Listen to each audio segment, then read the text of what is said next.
Assalamualaikum warahmatullahi wabarakatuh. Selamat datang di perkuliahan dalam jaringan mata kuliah dasar-dasar komunikasi pembangunan. Dan pada pembahasan kali ini kita akan mempelajari tentang pesan verbal dan nonverbal dalam proses komunikasi. Pada pembahasan pertama, saya akan membahas tentang apa itu pesan verbal. Dan setelah mempelajari simbol nonverbal, mahasiswa diharapkan dapat menjelaskan dan memberi contoh komunikasi dengan pesan verbal maupun nonverbal. Kemudian juga ada yang disebut dengan pesan vokal dan nonvokal.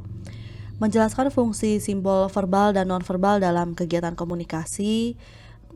Lebih lanjut, menjelaskan dan memberi contoh 6 jenis simbol nonverbal yang meliputi parabahasa, penampilan, gerakan isyarat, sentuhan, jarak, dan waktu. Sebagaimana kita ketahui bahwa kegiatan komunikasi sehari-hari tidak hanya dilakukan dengan berkata-kata, tetapi juga dengan simbol-simbol lain seperti dengan gerakan anggota tubuh. Contoh-contohnya, misalnya seorang mahasiswa ketika mengacungkan jari telunjuk untuk mengajukan pertanyaan kepada dosen, kemudian ketika seseorang menghentikan angkot atau saling memberi isyarat dengan teman kita ketika ujian dan lain sebagainya. Lebih lanjut, dalam kegiatan komunikasi, simbol dibedakan dalam kategori selain nonverbal dan verbal, ada juga kategori vokal dan nonvokal. Berikut ini ada 4 perbedaan yang mendasari proses komunikasi melalui simbol-simbol tertentu. Yang pertama adalah komunikasi verbal dan vokal. Ini mengacu pada komunikasi melalui kata yang diucapkan. Seperti yang sekarang sedang saya lakukan gitu ya.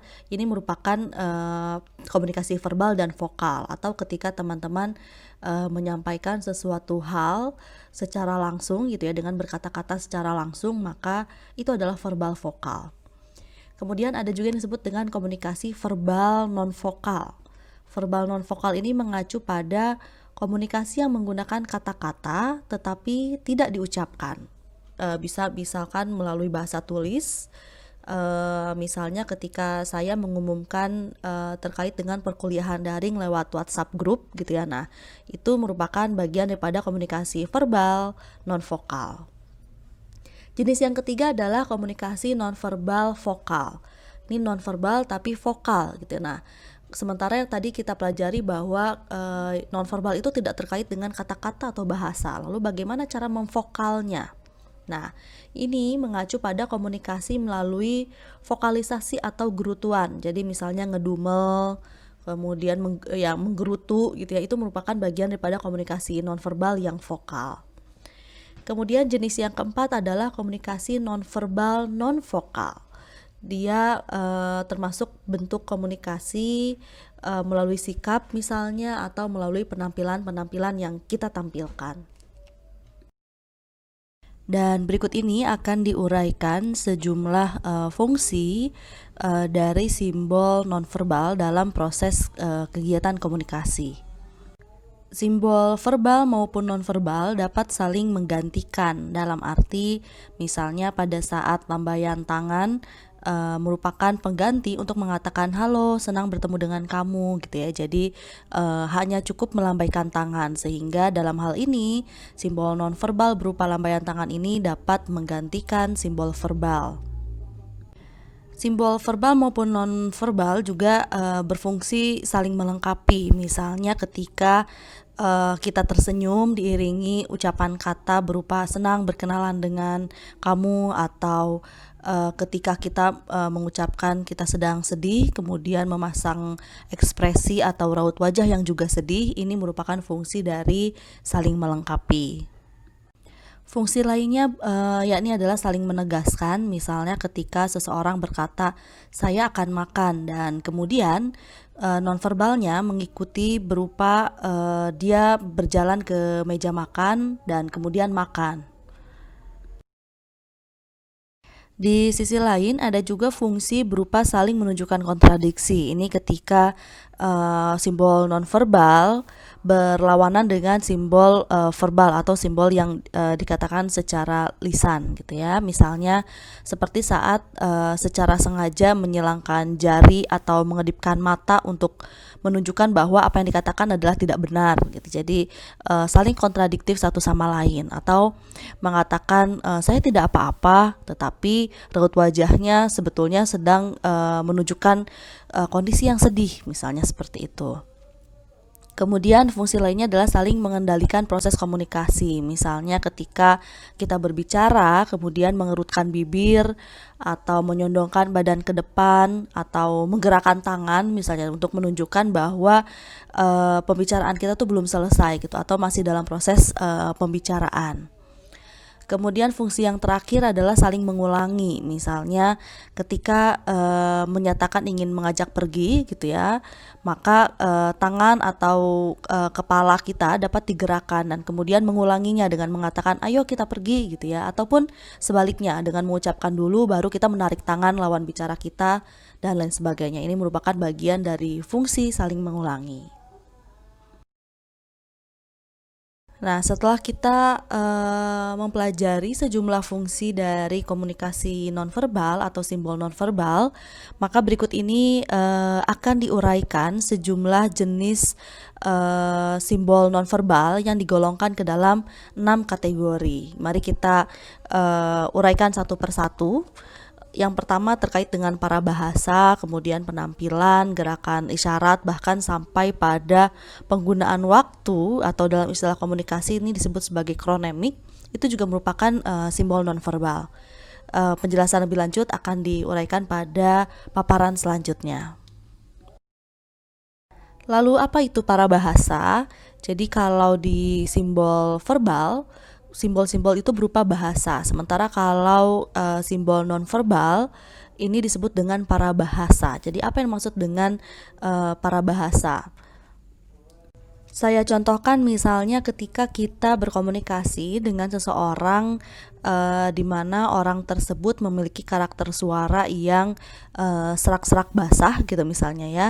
Nah, maka yang dimaksud dengan parabahasa itu menunjukkan kepada setiap simbol yang melengkapi bahasa. Misalnya berbicara dengan menggunakan teknik tertentu atau dengan karakter suara tertentu, maka itulah disebut dengan parabahasa. Dengan kata lain, parabahasa dalam komunikasi lisan adalah misalnya ya berbagai bentuk suara atau pesan yang didengar lebih dari sekedar kata-kata, tetapi dibuat dalam proses berbicara itu sendiri. Kemudian yang dimaksud simbol suara itu meliputi tingkatan nada atau kecepatan berbicara. Ada orang yang ketika berbicara bisa dengan lugas, dengan santainya, tetapi ada juga orang yang memiliki tempo yang lebih cepat misalnya. Termasuk juga irama, kemudian juga suara serak tadi gitu ya. Kemudian jeda misalnya seperti nah itu adalah parabahasa. Kemudian ketika berbicara banyak berdiam diri, itu juga bagian dari parabahasa. Artinya adalah hal-hal yang melingkupi ketika kita berbicara gitu ya. Dan ini merupakan simbol yang penting dalam mempengaruhi komunikasi tatap muka tentunya, terkait dengan intonasi, nada suara dan lain sebagainya. Tetapi selain daripada komunikasi lisan, parabahasa juga bisa digunakan dalam bahasa tulis. Nah, seperti apa ya kira-kira parabahasa dalam bahasa tulis ini? Parabahasa dalam bentuk tulis atau bahasa tulis itu biasanya ditampilkan secara visual atau secara tertulis dalam hal tanda baca, ejaan gitu. Jadi penggunaan tanda baca itu penting dalam bahasa tulis karena itu menunjukkan parabahasa yang kita gunakan gitu ya, termasuk penggunaan diksi gitu ya, kemudian juga warna tinta misalnya. Kenapa sih ketika melaporkan atau menyetorkan draft skripsi atau tugas akhir gitu ya, yang diperbolehkan itu adalah tinta berwarna hitam, tidak tinta berwarna merah gitu, karena ya warna tinta juga bermakna sesuatu gitu, bermakna nonverbal yang biasanya dikaitkan dengan mungkin gitu, kalau merah itu dimaknai sebagai tulisan yang bernada marah gitu misalnya, dan lain sebagainya. Baik, berikutnya jenis nonverbal berupa penampilan. Jadi penampilan itu merupakan bentuk komunikasi nonverbal. Misalnya kita seringkali mendengar istilah bahwa jangan menilai sebuah buku hanya dari sampulnya gitu ya. Tetapi ya memang betul penampilan memang tidak selalu mencerminkan isi yang sesungguhnya gitu. Namun bila kita kurang sumber informasi lainnya, maka sebetulnya penampilan memainkan peranan penting dalam komunikasi manusia. Ya, apalagi khususnya dalam proses pembentukan kesan awal gitu. Jadi first impression itu ditentukan oleh penampilan. Dan penampilan ini merupakan sumber informasi yang paling penting. Misalnya bukti yang paling menarik mengenai pentingnya penampilan ini berasal dari salah satu studi mengenai preferensi orang ketika berkencan. Nah, ketertarikan pasangan satu sama lain lebih penting daripada berbagai faktor seperti agama, ras, harga diri, dan lain sebagainya gitu ya. Tetapi penampilan menjadi faktor utama. Dan bukti dari studi ini menunjukkan bahwa penampilan fisik tidak hanya penting untuk preferensi kencan, tetapi juga sering merupakan penentu keberhasilan gitu. Misalnya menjadi terkenal, mudah bergaul, kemudian ketertarikan secara seksual, dapat membuat orang bahagia bahkan gitu ya, dan lain sebagainya. Lalu faktor apa saja kira-kira yang menentukan keberhasilan komunikasi nonverbal dalam bentuk penampilan? Misalnya, ya kita perlu memperhatikan kondisi wajah tentunya, kemudian rambut gitu ya. Kenapa misalnya di IPB melarang laki-laki berambut panjang gitu karena asas kerapihan misalnya. Nah, itu artinya IPB tadi memperhatikan sistem-sistem kerapihan atau komunikasi nonverbal berupa penampilan mahasiswanya gitu ya. Kemudian juga mata itu juga bagian daripada penampilan. Bahkan postur tubuh atau bentuk badan ini juga merupakan bagian daripada komunikasi nonverbal gitu, termasuk penggunaan pakaian, perhiasan, dan lain sebagainya. Nah, jadi dengan demikian bisa kita katakan bahwa penampilan itu tidak hanya merujuk pada cara berpakaian gitu ya, atau fashion yang kita gunakan, tetapi juga termasuk tadi bagaimana ekspresi wajah yang kita tampilkan, kemudian kondisi rambut yang kita perlihatkan, juga kontak mata gitu ya. Itu bagian daripada penampilan yang dimaksud. Kemudian di sisi lain, gerakan badan, kemudian kepala, tangan, kaki, atau telapak kaki juga mungkin memainkan peranan penting dalam proses komunikasi antar manusia. Dan gerakan isyarat ini bisa jadi disengaja, di mana gerakan tersebut dimaksudkan sebagai pesan yang ditujukan untuk mencapai tujuan tertentu, atau bisa juga insidentil atau tidak direncanakan gitu ya, secara refleks bergerak seperti itu. Beberapa gerakan isyarat yang lazim terlihat dalam kehidupan sehari-hari, antara lain adalah acungan jempol atau jari tangan membentuk huruf V, lengan ditekuk, dan lain sebagainya. Meskipun makna atau pemaknaan simbol nonverbal ini bisa saja berbeda gitu ya di setiap wilayah atau menurut etnis tertentu. Gerakan isyarat yang diterapkan oleh masyarakat di berbagai budaya dapat dilihat dari berbagai hal yang berupa ya, warisan sifat, pengetahuan, peniruan, atau tindakan terlatih gitu ya. Nah, hal ini akan saya jelaskan di paparan selanjutnya. Desmond Morris misalnya, seorang antropolog yang giat mempelajari terkait dengan gerakan isyarat yang diwariskan secara sifat atau diturunkan gitu ya, atau melalui proses peniruan, menunjukkan bahwa gerakan isyarat ini diperoleh melalui tadi warisan, penemuan, meniru, dan latihan gitu, termasuk bahkan di dalamnya adalah pembawaan sejak lahir. Banyak dari gerakan isyarat diperoleh seseorang tanpa disadarinya adalah dari orang-orang di sekitarnya, yaitu ketika dia masih anak-anak sampai dewasa. Misalnya cara berjabat tangan yang khas gitu diperoleh melalui proses peniruan, seperti juga banyak bentuk ucapan dan tingkah laku yang berbeda di setiap budaya. Nah, tindakan seperti mengedipkan mata, melompat dengan satu kaki atau bersiul itu membutuhkan latihan yang rajin untuk barangkali bisa menjadi handal gitu. Selain untuk menunjukkan kedekatan, sentuhan juga digunakan untuk menunjukkan suatu hubungan profesional. Misalnya sentuhan dokter poliklinik yang sedang memeriksa kesehatan pasiennya gitu ya.